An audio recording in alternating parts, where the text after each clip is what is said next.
Indian Evidence Act. Let us discuss the provisions of Section 90 of the Indian Evidence Act, which is very important to me. What it provides, what the court will teach you when a document of 30 years old is produced in court in evidence from the proper custody. Section 96, presumption as document 30 years old. Where any document or 14 or proved to be 30 years old, or 14 means said to be 30 years old, or proof, it is already proved that a document is 30 years old. How this 30 years old is to be known to the court? Always in a document, a date is given. The date which is mentioned in the document, that will be taken into account by the court to complete the period of 30 years. When a date is published, and from that date, and after 30 years it is produced. So when a document is purported or proved to be 30 years old, it is produced from any custody which the court in the particular case considers proper. It is produced from custody which the court in a particular case, if that case, considers it is proper. What is proper? How, when a document is produced from proper custody? Proper custody in the explanation says, what is proper custody? You should understand, a document is in proper custody if it is produced by a person with whom that document was naturally available.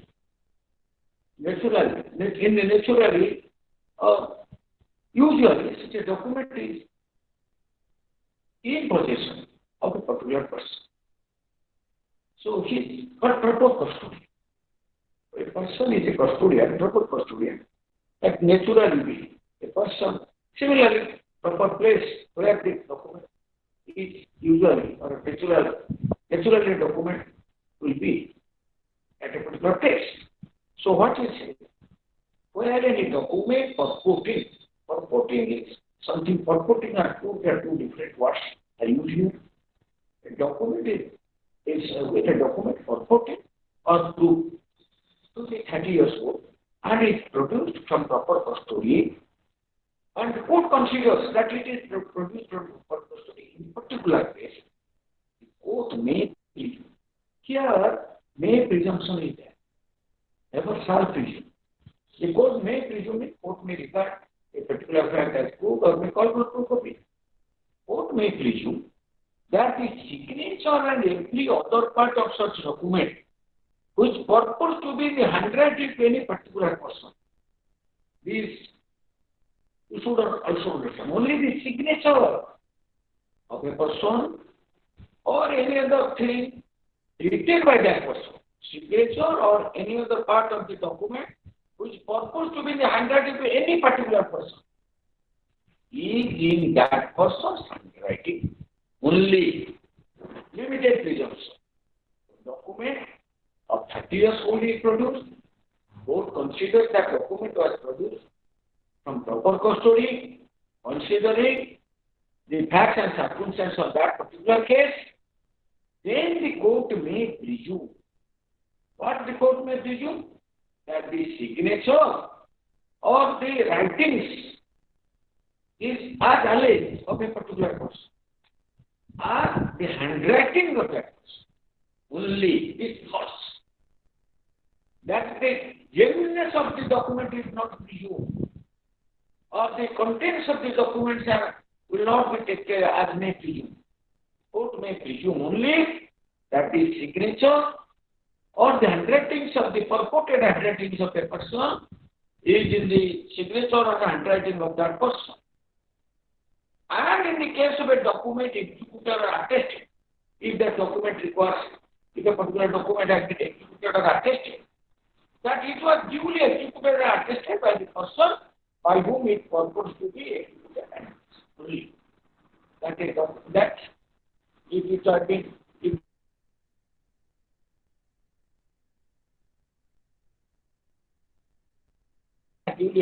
by the person whom is purport to be executed and attested.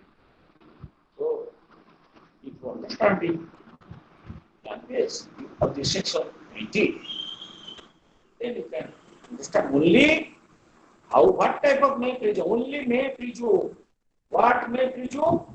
That the signature and the handwriting of a particular person, of any person which is there, that is his handwriting and signature. And if it has been executed and some attestation has been made, that it has been duly executed and attested. This is very important. So here, what explanation says? Documents are said to be in proper custody. What is document said to be proper custody? If they are in the place in which and under the care of a person with whom they would naturally be.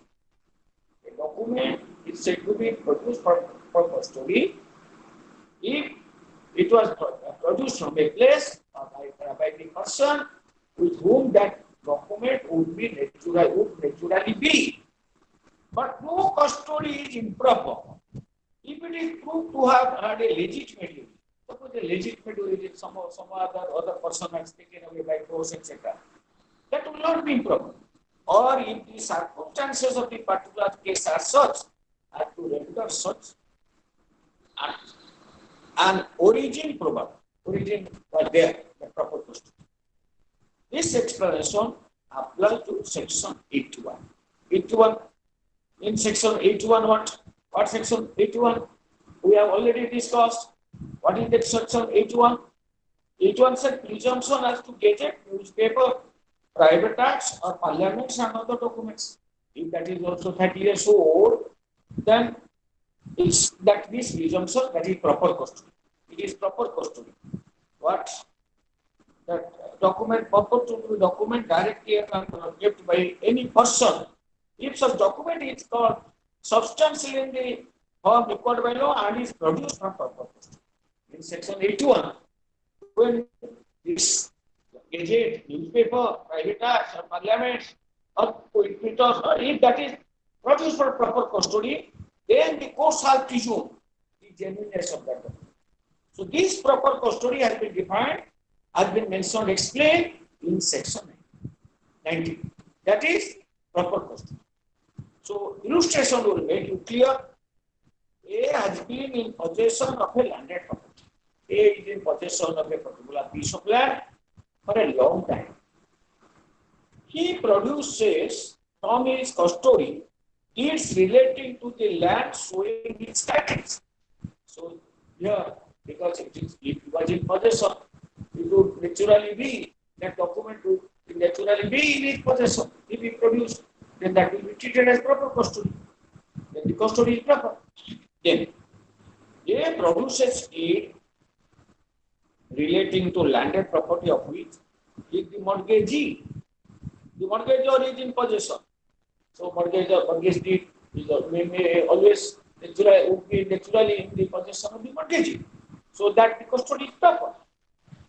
A connection of B produces deeds relating to lands in B's possession, which were deposited with him by B for safe custody.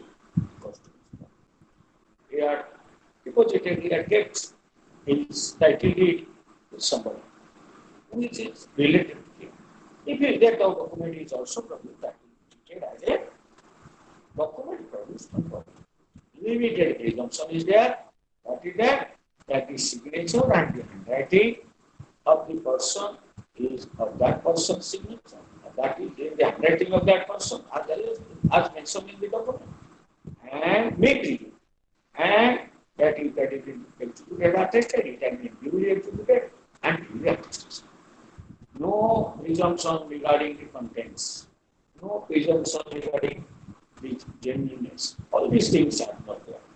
Now, in this connection, you also remember that when a copy is produced, this presumption will not be applicable. Suppose a copy of a document is there with somebody, and though it is of a 30 years old, this presumption will not be applicable. Similarly, a certified copy of a sale deed is there for 30 years with a person. That the signature, that presumption will not be applicable. Only this presumption will be applicable So far as original documents. Now section 98. Presumption as to electron records 5 years old.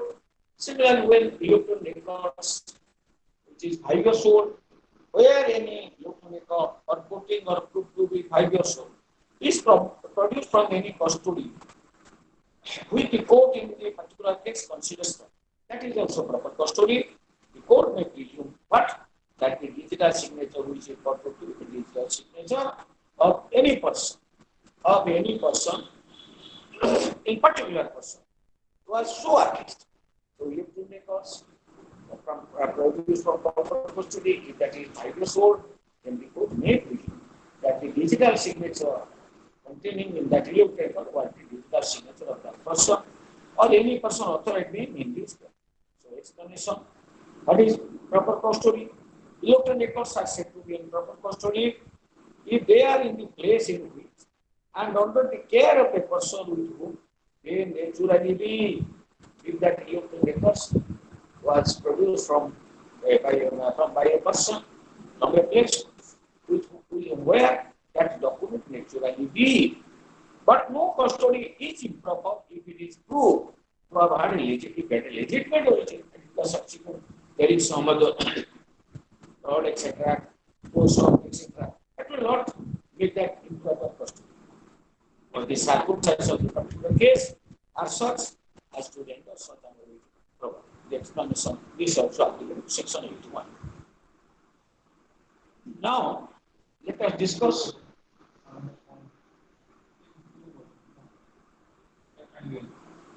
Now let us discuss the provisions of section 91. It is very 91 and 92 are to be read together. You should understand both these sections. It is very, sometimes you forget, even you know after some days, then you forget. What is the difference?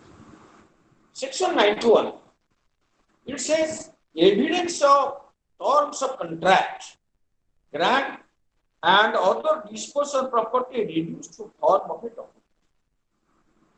That is, exclusion of oral evidence when contradict the terms of a document.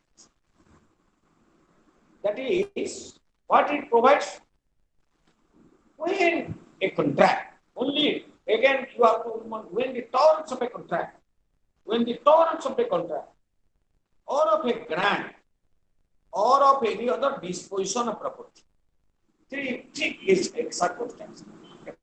Contract, terms of a contract, terms of a grant, or terms of a disposition property have been reduced to the form of a document. Law does not require that a particular contract is to be reduced into a particular document, but in spite of that, the terms of a contract, terms of a grant, or disposition of property has been reduced to writing. And in all cases, when a matter is required by law to be reduced to the form of a document. Second, when law requires that the terms of a contract, the grant, disposition of property must be reduced into a document. Yes, law requires that the contract, terms of a contract is to be reduced. What is contract? Whatever an agreement enforced by law is a contract. So, what is a valid contract? For valid contract, you know, there is offer, acceptance, capacity of the parties, consideration, lawful object, pre-consent, and wherever law requires, must be in writing and registered. So law requires that a contract is to be reduced into form of a writing. If the parties are not reduced, so this section 91 will bar that party to give oral evidence. Now let us, but suppose a contract, law doesn't require that the terms of the contract, grant or disposition is to be reduced into writing, but the parties have reduced. Parties have reduced that the terms of contract, grant, disposition of property into writing, and in all cases, where the law requires that the terms of a contract, grant, or disposition of property must be reduced into writing. In such case, no evidence shall be given in proof of the terms of which contract and other disposal property or of such matter, except the document itself. So, no evidence is admissible, no oral evidence is admissible, except the document itself or secondary evidence of its contents in case in which secondary evidence is admissible under the provisions herein before contained. You may get a direct question where document is there, no other evidence is admissible to prove the terms of the contract. This is section 91. What it says? Parties law doesn't require that a terms of contract, grant, or disposal property is to be reduced with them. But party choose. They reduce the terms of the contract, grant, or disposal property into a document. Or the law requires that the terms of a contract, grant, disposal of property must be reduced into writing. In such case, no oral evidence, no other evidence is admissible. No other evidence shall be given. No evidence shall be given in proof of the terms of contract, grant, or disposition of the property except the document itself. That document itself, that primary document, or secondary evidence where it is admissible. We have discussed where secondary evidence is admissible. Always primary evidence is to be given, that is document itself. So here, if secondary evidence is admissible, then only that is admissible under the provision of hearing what before contained. So this is section 92. And in 92, we will also again refer the provisions of section 91. Now, two things. 92 to reduce that excludes oral evidence to vary that contradict the terms. So once that document is proved, as per section 91, that is proved, there is no oral evidence is admissible to vary or contradict the terms of the contract as per the provisions of section 92. Now section 91 says, section 92, there is a document evidencing the terms of the contract or grant, disposition property.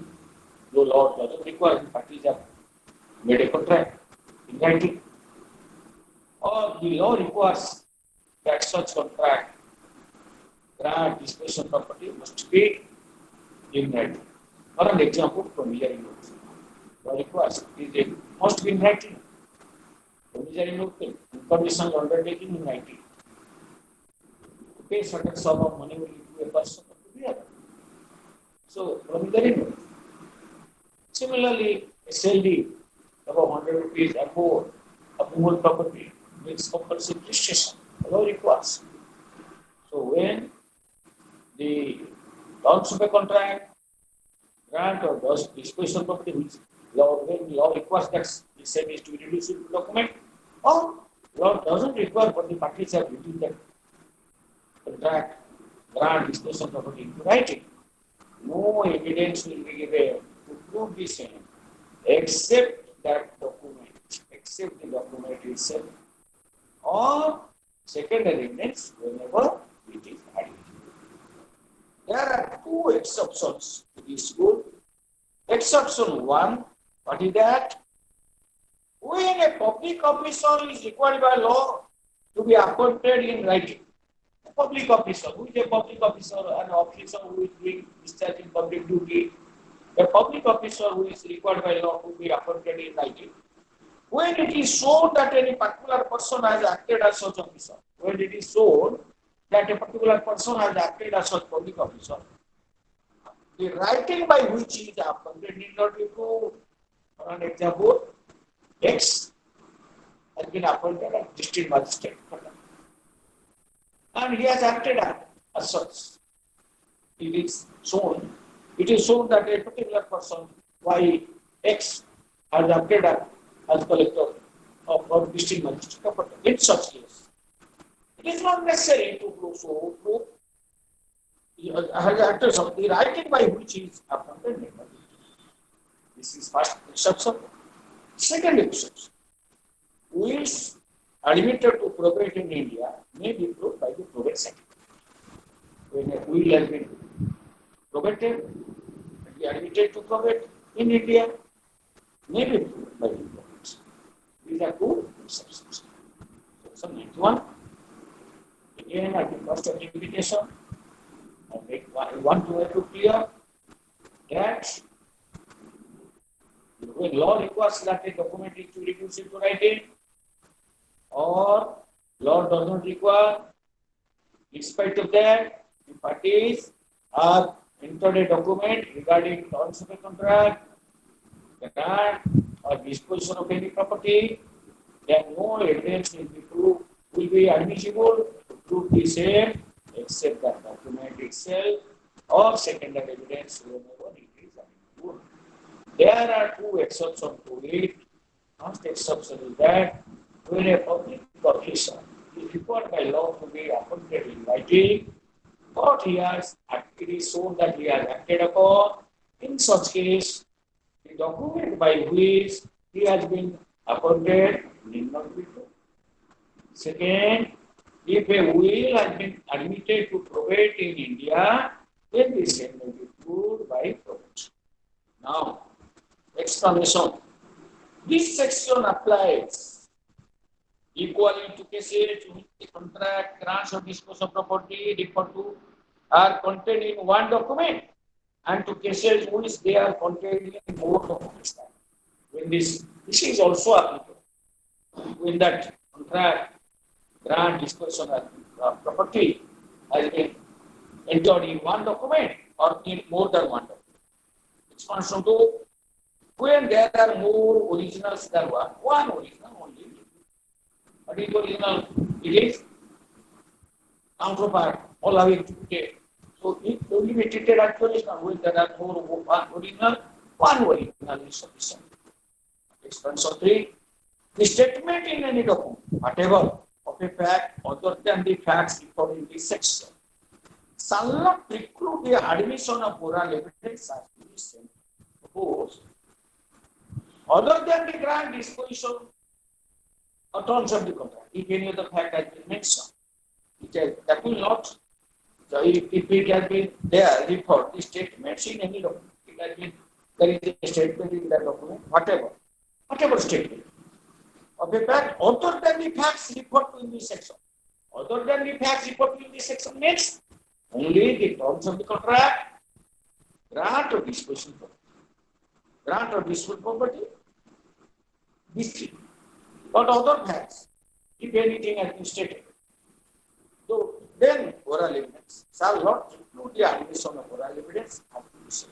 That will not include the admission of oral evidence as to the statement. So here, this is in the illustration. You see the explanation of the illustration will prove A gives B a receipt for money paid by B. Oral evidence is offered of the payment. The evidence is admissible. That is your other facts. So now illustration, you go to the illustration. If a contract be contained in several letters, all the letters in which it consists must be proved. B. So if a contract that is contained in several letters, in one letter there was offer, in one letter there is acceptance, etc. Several letters, all the letters in which it is contained. If a contract is containing a bill of exchange, the bill of exchange must be. A bill of exchange is drawn in set of three, in similar set, one only. A contract in writing would be for the deliver of indigo upon certain terms. Suppose A entered a contract with B for deliver of indigo on certain terms. That was reduced in writing. The contract mentions the fact that we had paid A price of other indigo contracted for delivery of another occasion. In the document, some recital, some statement had been given that there was payment. He had paid to A the price of other indigos on other occasion. So in such case, oral evidence is offered that no payment was made for the other indigo. The evidence is admissible. Why? Because in that document, the terms of the contract, grant of disposition, only this, that will be, this section 91 is applicable only on three conditions, three circumstances. But the payments made for other indigos do not relate to the terms of the contract or to the grant of disposition. So, oral evidence is that A gives me a receipt for money paid by me. Oral evidence is offered of the payment. The evidence is admissible. This is section 91. Very important provision. You should remember all these things. But documents should be proved by the writing. So, sometimes when there is a document, that document must be proved. No oral evidence will be admissible to prove the contents of the document. No oral evidence is admissible to prove the contents of the document. This is section 91. When a document, there is a document, produce the document. And law requires there should be a document. The document must be produced. No oral evidence is admissible to prove the contents. Prove the terms of the document. To prove the grants or disposition, etc. Or secondary evidence, or certificate, etc. Whenever secondary evidence is admissible. Now, section 90. This should be read along with the section 91. What it provides? When the terms, exclusion of evidence of oral agreement, not oral evidence, exclusion of evidence of oral agreement. Section 92 never excludes oral evidence. The exclusion of evidence of oral agreement. That means when a document is proved as per section 91, that the terms of the contract, grant, disposition, property have been reduced into writing. A law requires that it must be reduced into writing, and that was proved. Then the parties are debarred to give evidence regarding the existence of oral agreement, which will vary, which will add, which will subtract any terms and conditions of that. This section 90. So what it says? When the terms of any such contract, grant, or other disposition of property. Contract, any such means what? Which refers to section 91. When the terms of such contract, grant, or other disposition of property, or any matter required by law to be reduced to the terms of a document, have been proved according to the last section, that the contract, terms of the contract, grant, or disposition of the property are proved, have been proved as per the provision of section 91. That is, by production of that original document or by secondary evidence, whenever it is admissible.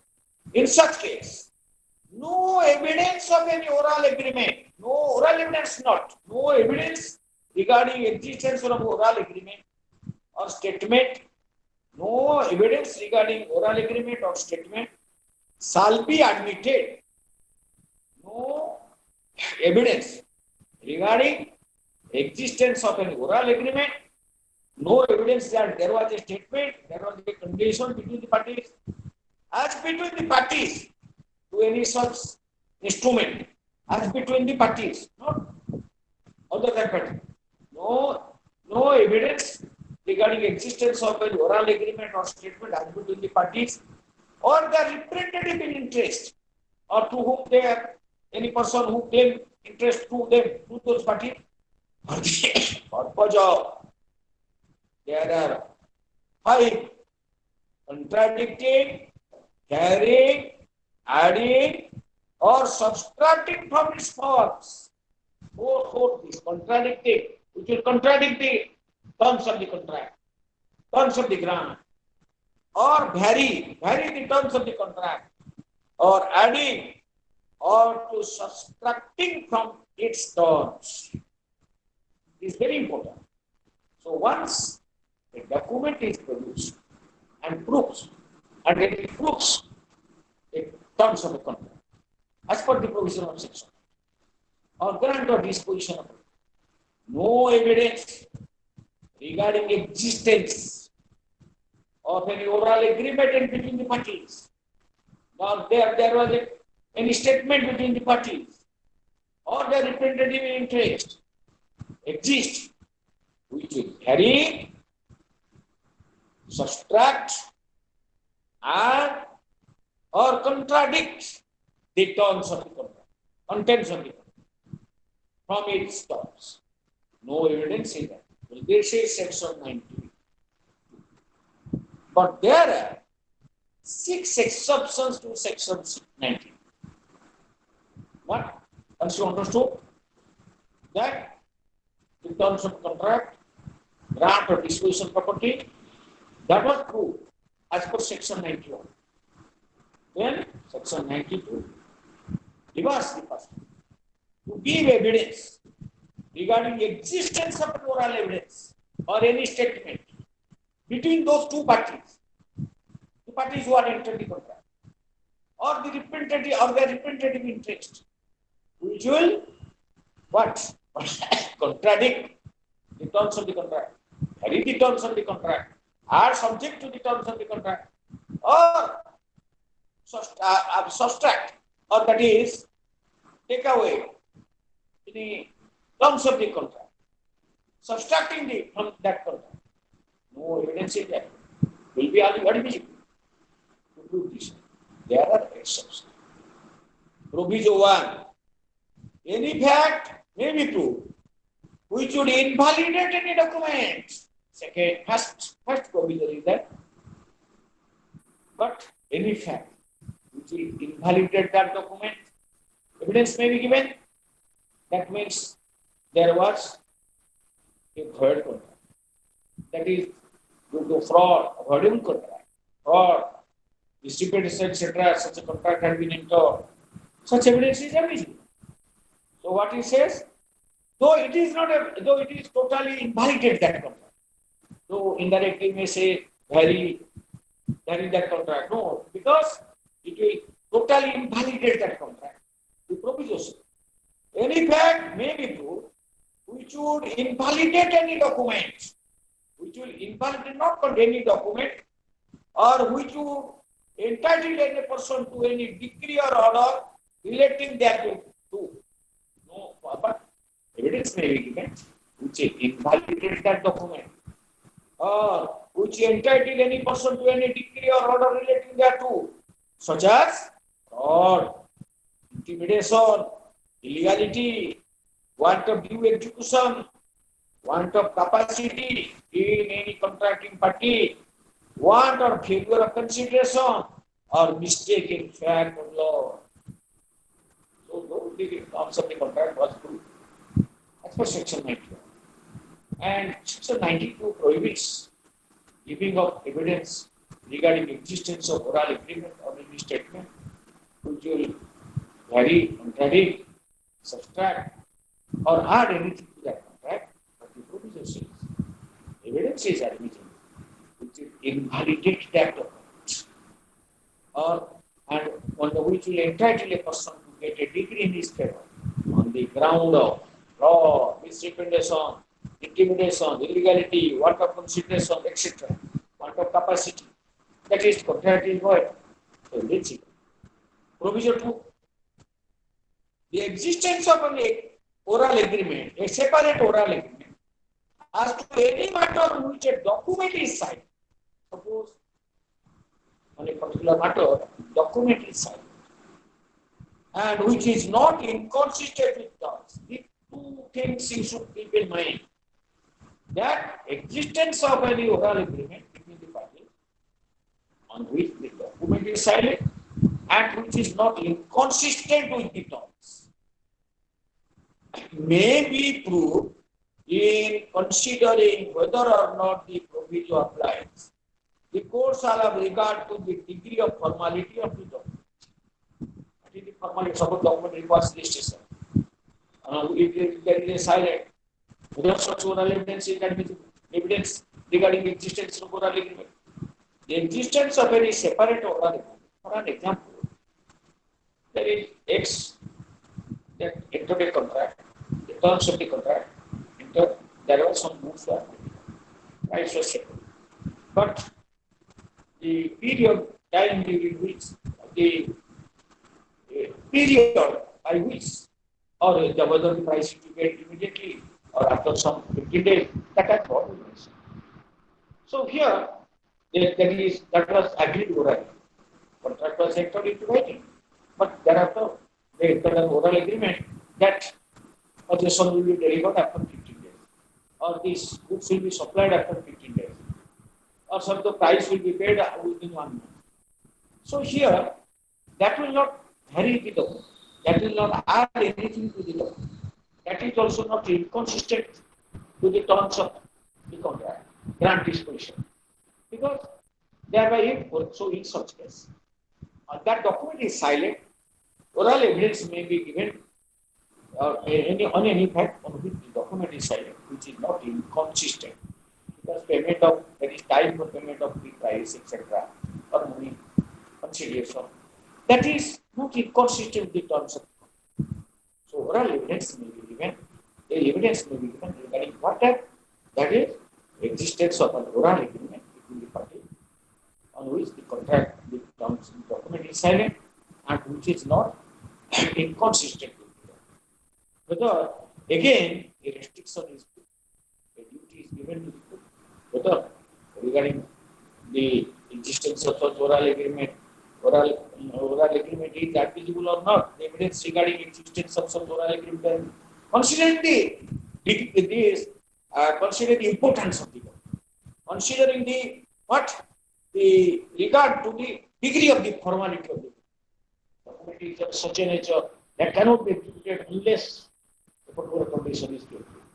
But it is degree of the formality of that document. So this is the provision 2. Provision 3. The existence of any separate oral agreement containing a condition precedent to the attaching of any obligation under any such contract, grant or disposition of property may be. This is third exception. Suppose a condition precedent. There is a disposition of property, or there is a condition precedent that it will do something. But is have agreed orally this will happen. Existence of oral agreement regarding condition precedent. That contract will be effective if a particular condition is satisfied. So in such case, regarding existence of oral agreement as condition precedent may be given. Then 4, the existence of a distinct subsequent oral agreement to rescind or modify any such contract, grant or dispose of property may be proved except in case in which such contract, grant or dispose of property is by law equal to right. Suppose party entered a contract. Thereafter they entered a distinct and subsequent oral agreement to rescind the contract or modify any such contract, grant or dispose of property may be proved except in here only rescinding. In case only such contract, grant or disposal of property is by law required to be. Only law requires by writing. In such case, this provision will not be applicable. But law doesn't require to be in writing. The existence of any distinct and subsequent oral agreement. And simultaneous oral agreement is not there. Distinct thereafter there is a distinct and subsequent oral agreement between the parties to rescind that contract. Suppose a sale takes place in respect of a particular goods, a particular car. That was, law doesn't require this, it must be in writing. So thereafter, after selling, they entered another contract, that oral agreement that the car was found defective and the contract will be cancelled, discarded, and Taru will return to the person. Regarding that, evidence oral evidence, regarding what is it? The existence of a distinct and subsequent oral agreement. These two words, separate and subsequent oral agreement, to rescind or modify initial contract, grant or disposal for may be proved, except in case, may be proved, except in case when law requires. Law requires, suppose a promissory note requires must be writing. So that can be proved there is a separate agreement, no. So here, in case in which such contract grant or disposal property is by law required to be writing, or has been registered. Suppose this a document has been registered in this register. Thereafter, somebody there is a existence of oral agreement, that existence of any distinct and subsequent oral agreement, that within 2 years you will return the property. No, that is not agreement, or has been registered according to the law in force for the time in force to the registration of documents. What is registration of documents? There is the Indian Registration Act 1908 that governs the registration of when a document. However, why a document is registered? Because once a document is registered, a permanent record regarding transaction of a immovable property is kept in the sub-register office. Anybody who wants to document, registration is a notice. We have discussed it, that is in notice as defined in this Transport Property Act. When the registration takes place, it is a notice to everybody, all the persons of the public, that a particular immovable property is there is a transaction. If anybody who wants to deal with that property, you must go to the sub-register office, search for the records, and obtain a non-encumbrance certificate. That is, you will find out what is the status of the particular immovable property on the date when he gets that encumbrance certificate. So here, so if this principle will not be, this proviso will not be applicable when the contract grant or disposal has been registered. And thereafter, somebody says, no, after registration, we have a oral agreement to cancel it or to that is very that is modify that modify and vary is something different. So here, provision 5, any usage or custom by which incident not exactly mentioned in any contract are usually annexed to the contract of the description may be. There may be a contract. There are certain this business custom, business usage in a particular document. It is not necessary to mention all things in the contract, in the document. So regarding existence of a business custom, suppose business custom is there, first contract is entered, or the money is paid at the time of delivery of the goods, or there will be commission agent, you will get some particular percentage in a particular market. So these are the business custom regarding existence of the business custom or business usage or any usage or custom by which incident not expressly mentioned in any contract are usually annexed to the contract of any description may be proved. For an example, an agricultural land on which there is a starting paddy crop that was sold in the month of November. In that locality, it is a usage that whenever standing paddy crop which is about to be harvested, it is sold, the vendor will take the harvest, the crop will be taken by the seller. So if that has not been mentioned, if a dispute comes, the existence of a the usage or custom in the locality on which that contract is silent, that may be against the provided that the annexing of such incident would not be repugnant to or inconsistent with the expressed terms. Suppose in the expressed terms, suppose for the previous example I told that usually in the month of November when the paddy crop is ready for harvest, whenever that land is sold, the seller will take the crop from the after taking of the crop. For that taking, the purchaser will not, or the buyer will not purchase. But if it has been mentioned in the document, it said no, though it is sold, the crop, standing paddy crop will be taken by the B, that is purchase. So regarding that, provided that, but if it has been mentioned in the document, no, no evidence regarding usage custom on which that document is silent is up. Provision 6. Any fact may be proved which shows in what manner the language of a document is related to existing fact.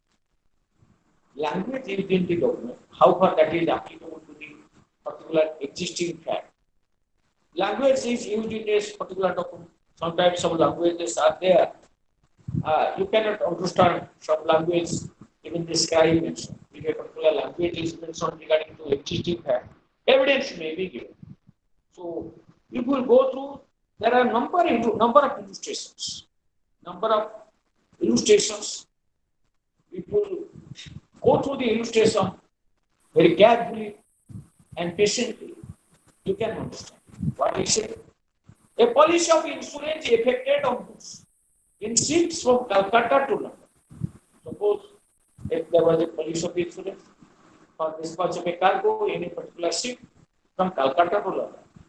The goods are shipped in a particular ship which is lost. That was shipped in a particular, that was lost.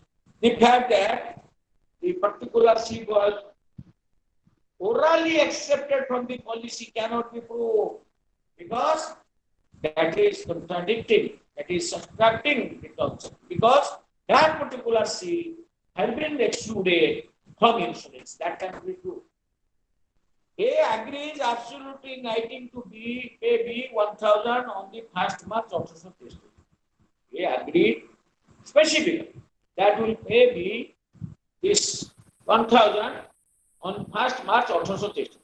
The fact that at the same time an oral agreement was made that the money should not be paid till the 31st March, not before, because they have entered a contract into writing. So that will contradict. So vary the terms of the contract. So you can say, no, there is an oral agreement. Then an estate called the Rampur Tea Estate, estate which called land, Rampur Tea Estate is sold by a deed which contains a map of the property sold. A document or a particular land which is called Rampur Tea Estate.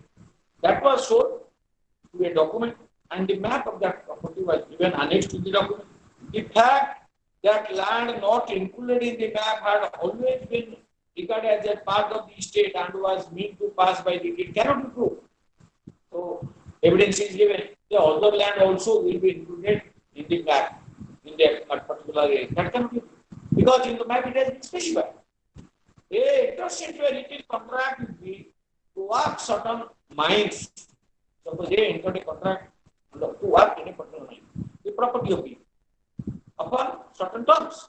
A was induced to do so by a discrimination of B as to their value. The fact may be proved because that will invalidate that that will discount that discrimination. A institute a suit against B for the specific purpose of contract. What is specific purpose contract? Somebody has entered a contract to sell a particular piece of land. Suppose here A institute a suit against B that is for specific purpose of contract, and also pays that the contract may be reformed as to one of its provisions, and that provision was inserted in it by mistake. So one of the provisions was mentioned. They may prove that such a mistake was made as by law, entering into her contract a reform that is law permits by the mistake is there.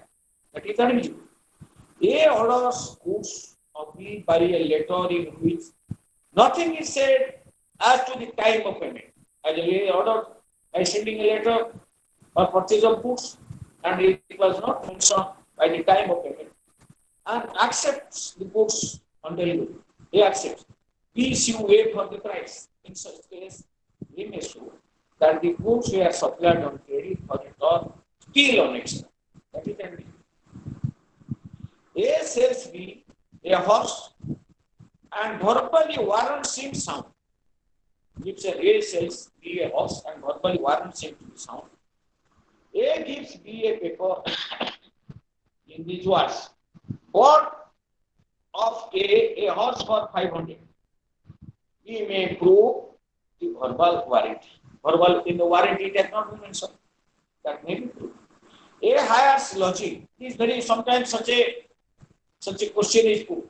A hires lodging of B and gives B a card on which is written rooms 200 a month. Lodging somebody rooms 200 a month.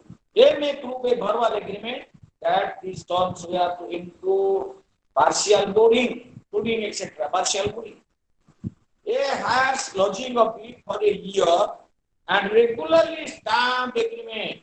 That means he entered a document, a regularly stamped agreement, drawn up by an attorney is made between them. It is silent on the subject of board. It may not prove that board was included in the terms verbally because it considered the importance of the document. Because it was entered, that document was written by an attorney, knowing all the things, everything was mentioned. So oral evidence is not admissible. That for 1 year he is taking that lodging and he cannot know oral evidence regarding existence of oral evidence. Evidence regarding existence of oral agreement that that lodging also included. The partial boarding is not that. A applies to B or a debt due to A by sending a receipt for the money. A sent a money receipt to B and requested him to pay the debt which was due to him. He gave the receipt and does not send the money. He just gave the receipt, but did not send the money. So instead, in a suit for the amount, they may prove this. A and B makes a contract in writing to take effect upon the happening of a certain contingency. That contingency, the writing is left with B, who sues A upon A, which A may show the circumstances under which it was done. So far, we discussed very important sections in the evidence act. Most of the time, question comes. We should try to understand it. Even if you read both the sections again and again, sometimes you are in confusion. But you try to understand it. I made a little effort to make you understand both the provisions.